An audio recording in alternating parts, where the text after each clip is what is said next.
April 13వ తేదీ Brahmamudi episode 1005లో ఇంకా ఏం జరిగిందంటే ఇందు కిడ్నాప్ కావడంతో పోలీసులు ఇంటికొచ్చి విచారణ చేస్తారు. ఇదంతా మీ ఇంట్లో వాళ్ళ పనేనని తెలుస్తారు పోలీసులు.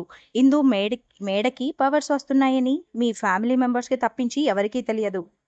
మీరు ఫామ్ హౌస్లో బర్త్డే పార్టీ ఎప్పుడు ప్లాన్ చేశారని అడుగుతారు పోలీసులు. నిన్నే అనుకున్నామని చెబుతుంది రేఖ.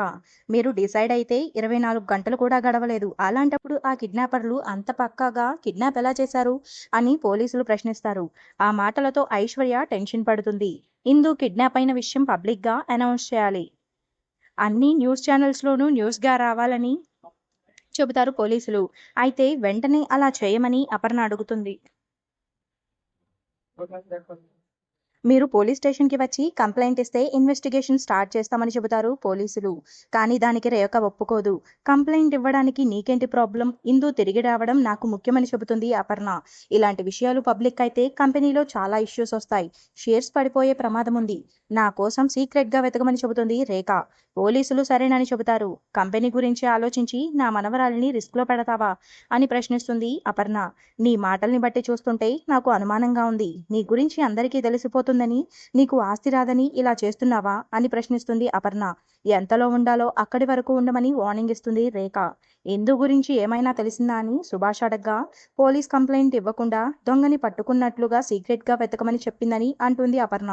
వీళ్ళు మనుషులు కాదు, డబ్బు కోసం రక్తం తాగే రాక్షసులని బాధపడతాడు సుభాష్. ఎంతో రిస్క్ చేసి మీడియా వాళ్లకు కంప్లైంట్ చేశాను, కానీ ఇందునే కనిపించకుండా చేశాడని కంటతడి పెడతాడు. త్వరలో తనకు లక్షల్లో డబ్బు వస్తుందని సంతోషపడుతుంటాడు రాజ్. ఇంతలో తండ్రి ఫోన్ చేసి ఎక్కడ చచ్చామంటూ సెటైర్లు వేస్తాడు. సాహు బిజినెస్ పని మీద తిరుగుతున్నానని చెబుతాడు. చిన్నోడిలా నువ్వు పద్ధతిగా ఉంటే 100% నమ్మేవాడిని అంటాడు తండ్రి. ఆ సాహు మళ్ళీ ఇంటికొచ్చాడా అని రాజు అడుగుతాడు. వాడు నిన్ను కలవకుండా నన్నెందుకు కలుస్తారంటూ సెటైర్లు వేస్తాడు చలపతి. నా పనులన్నీ అవ్వగానే ఇంటికొస్తానని చెబుతాడు రాజ్. ఇంతలో లక్కీ వచ్చి ఇందు కనిపించడం లేదని చెప్పడంతో స్వరాజ్ షాక్ అవుతాడు. ఇల్లంతా వెతికినా ఇందు కనిపించకపోవడంతో ఇద్దరూ టెన్షన్ పడుతుండగా ఇందు వస్తుంది. మీరిద్దరి కామెడీ ఫేస్లు చూసి నన్ను సరిగ్గా కిడ్నాప్ చేశారో లేదోనని అనుకున్నాం, కానీ బాగా చేశారని మెచ్చుకుంటుంది ఇందు. ఆ మాటలకు లక్కీ స్వరాజులు షాక్ అవుతారు.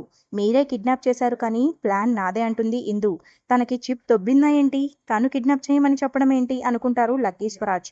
ముందు నేను ఎక్కడున్నానో నా చెల్లికి కాల్ చేసి చెప్పాలని ఫోన్ ఇవ్వమని ఇందు అడగ్గా ఫోన్ ఉండకూడదని బయట విసిరేశామని చెబుతారు. దాంతో ఇందు సీరియస్ అవుతుంది. నేను వెళ్తానని ఇందు బయలుదేరుతుండగా స్వరాజ్ లక్కీలు ఆపేస్తారు. నిన్ను కిడ్నాప్ చేసింది డబ్బులు వసూలు చేయడానికి అని చెబుతాడు స్వరాజ్. మీరు బంటి బబ్లు పంపించిన మనుషులు కాదా అని ఇందు ప్రశ్నిస్తుంది. వాళ్ళు కిడ్నాప్ చేయడానికి వచ్చారా అని రాజ్ అడుగుతాడు. వాళ్ళని అలా గెటప్స్ వేసుకురమ్మని చెప్పిందే నేను అంటుంది ఇందు. నువ్వనుకున్న వాళ్ళం మేం కాదు, మేం ఒరిజినల్ కిడ్నాపర్స్ అని చెబుతాడు రాజ్. ఇందు పారిపోవడానికి ప్రయత్నిస్తుండగా ఇందుని పట్టుకుని కట్టేస్తాడు స్వరాజ్. మీ అక్క ఇందు కిడ్నాప్ అయిందని పోలీస్ బాబాయ్ చెప్పడంతో నందు షాక్ అవుతుంది. ఆ రేఖ గారు ఎస్ఐని పిలిచి కంప్లైంట్ ఇవ్వకుండా వెతకమని చెప్పారని అంటాడు బాబాయ్. ఆ రేఖ ఇంకా మారలేదు.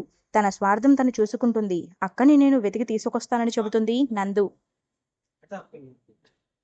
నువ్వు ఈ కేసులో ఇన్వాల్వ్ అవ్వద్దు, అది పెద్ద క్రైమ్ అని చెబుతాడు బాబాయ్.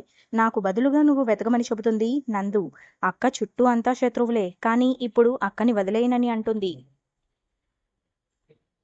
రేఖ కాకుండా అక్కకి కొత్త శత్రువు ఎవరు అని ఆలోచిస్తుంది నందు. పార్టీ వీడియో చూస్తూ ఇందుని కిడ్నాప్ చేసిన వాళ్ళని వెతుకుతుంది రేఖ. ఆ ముసలోళ్లతో కలిసి ఇందు నా వెనుకే గోతులు తవ్వుతోందని భూషణ్కి చెబుతుంది రేఖ. దాంతో సుభాష్ని ఈడ్చుకుని బయటకు తీసుకొస్తాడు భూషణ్. మీ ముగ్గురు కొత్త కొత్త నాటకాలు ఆడుతున్నారని మండిపడుతుంది రేఖ. ఆస్తి పేపర్ల మీద సంతకాలు పెట్టే ముందు వరకు మీరందరూ సంతోషంగా ఉన్నప్పుడే నాకు అనుమానం రావాల్సింది. ఎన్ని డ్రామాలు ఆడారు, నన్నే నమ్మించేశారు. మీకు మీరే కిడ్నాప్ చేయించుకుని నన్నే బ్లాక్మెయిల్ చేస్తే నేను కనిపెట్టలేనని అనుకున్నావా అని మండిపడుతుంది రేఖ.